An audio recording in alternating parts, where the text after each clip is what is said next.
Assalamualaikum warahmatullahi wabarakatuh. Hari ini kita akan membahas tentang manajemen server. Dalam hal ini, ya manajemen server itu sendiri sebenarnya kita mengelola server. Kita mengelola server, bagaimana server itu bekerja, kita akan kelola sesuai dengan kebutuhan. Jadi ingat, sesuai dengan kebutuhan kita. Jadi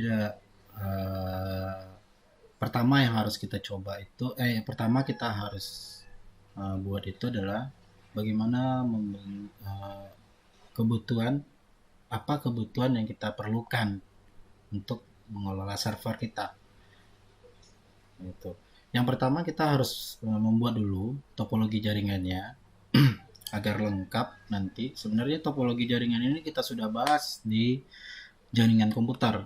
Jadi saya tidak akan membahas masalah subnetting di manajemen server ini ya, subnetting, topologi, dan lain sebagainya berhubungan dengan jaringan komputer karena kita sudah bahas di mata kuliah jaringan komputer sebelumnya. Gitu. Nah, untuk perancangan topologi, saya akan membuat topologinya sesuai dengan kebutuhan kita. Dalam hal ini, saya akan membagi 3 jaringan. Jadi jaringan komputer itu membuat satu topologi jaringan komputer itu ada 3. Yang pertama adalah core, yang kedua distribusi, yang ketiga adalah akses. Nah, di core itu sendiri, saya akan membuat topologinya seperti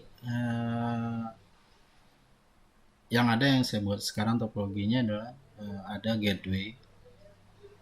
Ya.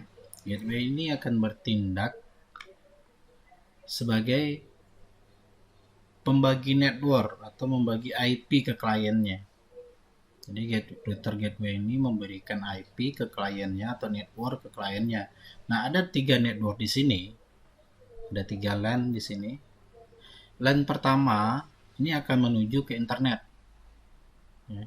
Untuk LAN kedua nanti akan menuju ke server atau PC admin di sini. Yang ketiga adalah yang menuju ke distribusi yaitu switch, ya ada switch, ada access point. Nanti dan yang ketiga adalah klien. Oke, untuk mengelola satu server, saya menggunakan bisa kita menggunakan ada ya terserah kita menggunakan, tergantung si adminnya sebenarnya kita menggunakan apa. Yang pertama itu bisa kalau untuk virtual machine. Yang pertama ada namanya single server. Sebenarnya single server ini berfungsi ya tunggal gitu. Misalnya server ya servernya bentuk fisiknya satu gitu. Untuk DNS server server fisiknya satu lagi, satu server fisik lagi. Untuk FTP server begitu juga, satu server fisik. Nah, itu tidak efisien bagi saya. Karena kalau servernya besar, ya, kalau servernya besar, itu tergantung sih servernya. Servernya apakah dia dikhusus untuk DNS server, tentu speknya ya untuk DNS server gitu. Tapi kalau misalnya servernya besar, ya, speknya besar, itu kurang efisien bagi saya. Nah, untuk langkah bagaimana supaya mengefisiensikan server itu, server fisiknya ya, server fisiknya speknya tinggi, ya, bahkan ada yang ratusan juta ya, itu kita manfaatkan bisa menggunakan namanya Visper, bisa menggunakan Proxmox di Linux, ya, itu dia. Nah, kita dalam hal ini kita praktekin untuk mengelola satu manajemen server itu saya menggunakan VirtualBox. Jadi kita dapat download aplikasi VirtualBox-nya di sini. Ya, nanti di modul introduction saya kasih. Ya, tuh. Nah, server di sini ada 3 server ya, sesuai kebutuhan ya. Kebutuhan yang saya buat di sini ada 3 server. Server pertama untuk DNS server. Nah, DNS server ini fungsinya untuk bukan merubah ya, tapi alamat IP tadi kita jadikan ke satu domain, nama domain. Jadi nama domain ini ya supaya orang ingat sebenarnya. Kalau kita mengingat IP sebanyak itu, misalnya facebook.com misalnya, ya, kita harus ingat dulu nomor IP-nya berapa kan mungkin. Jadi kita harus membuat nama domainnya ya facebook.com. Jadi facebook.com itu adalah nama domain. Kepanjangan DNS itu sendiri domain name system. Jadi seperti itu. Aplikasi yang kita gunakan nanti di DNS server ini adalah Bin 9. Saya dalam hal ini menggunakan operating systemnya adalah Debian. Nah, yang kedua, web server. Web server ini berfungsi untuk menyimpan atau wadah untuk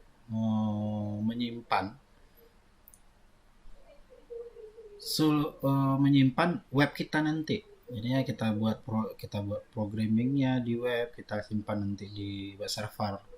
Nah, di web server ini ada beberapa aplikasi yang harus kita install di dalam ini. Yang pertama adalah web server namanya Apache. Untuk web server, untuk server kita menggunakan CentOS sistem operasinya. Jadi kalau untuk aplikasi web server itu sendiri ada namanya HTTPD kalau untuk CentOS. Untuk yang kedua adalah aplikasi service-nya adalah database.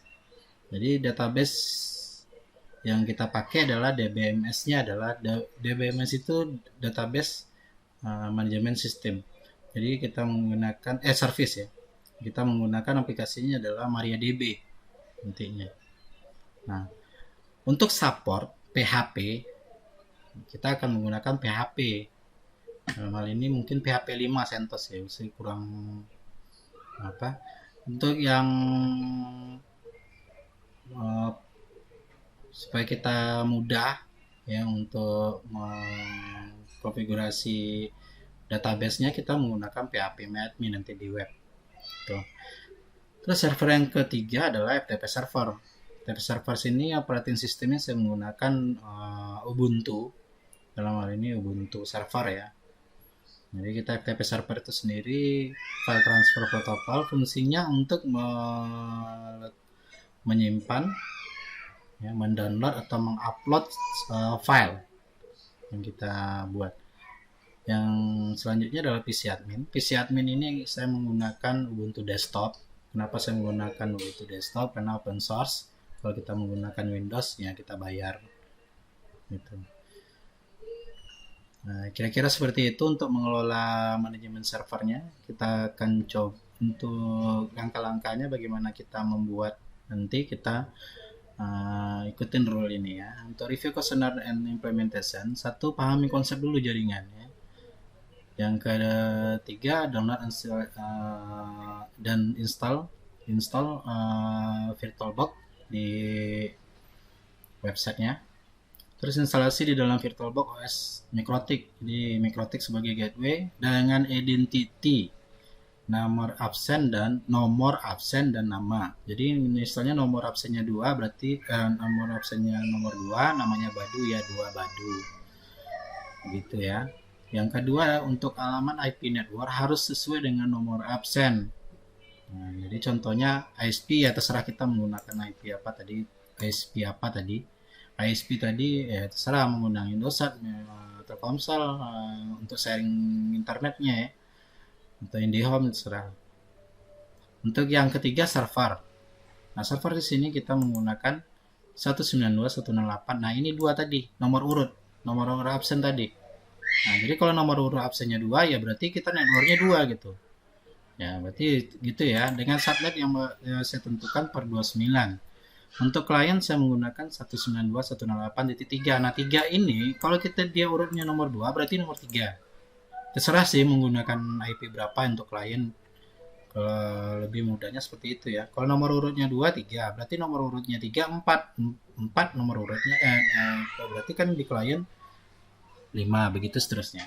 Untuk instalasi VirtualBox dan yang ketiga untuk instalasinya kita menggunakan server Debian untuk DNS tadi. Nah, hostname-nya ketentuannya hostname-nya adalah name dan nama server kita DNS. Berarti misalnya contohnya 17.04.0700 DNS berarti servernya DNS. Terus begitu juga server. Nah, name-nya segini, terus nama servernya ini. Gitu seterusnya. Pisamin gitu juga. Dan PC client gitu juga. Passwordnya 1 ya. Terus yang ke selanjutnya adalah yang I adalah modul I1 gateway. Nanti saya berikan nanti modulnya. Begitu juga 2 network dan DNS, nomor 3 nanti FTP server. Terakhir adalah firewall di modul 5. Oke, modul keempat ya, modul keempat. Oke. Selamat mengerjakan, semoga sukses. Assalamualaikum warahmatullahi wabarakatuh.